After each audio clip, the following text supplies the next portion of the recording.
You're watching the Eyewitness News Network.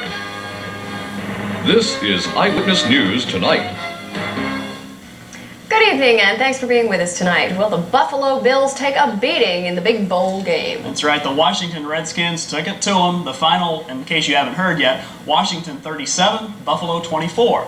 Neil Beasley joins us now, and Neil, it was a blowout from the get-go. Yeah. Well, it kind of seemed that way. You know, the first quarter was just about like any other big game, whether it's football or not, as they were just kind of feeling each other out, you know, and you had some great plays and you had some good defensive plays, but no scoring. And then it all took over in the second quarter. The Washington Redskins decided to go on a tear, just like they did a couple of Super Bowls back against the Denver Broncos.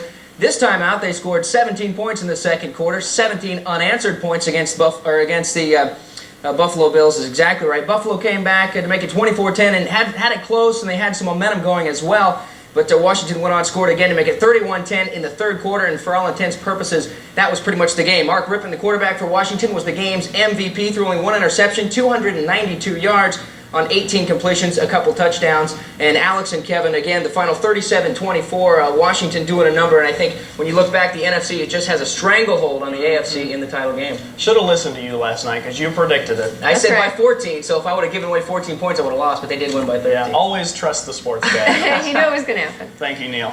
Well, Neil, fans weren't the only ones at the game today. There were lots of activist groups at the Metrodome, too.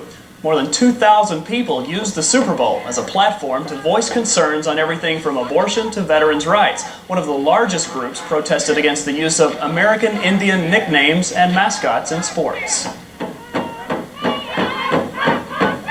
We can't get rid of these mascots. If we can't get rid of this John Wayne frontier mentality that exists in America, we'll never be able to deal with these other more important issues. The American Indian speakers were met with mild applause and a few jeers.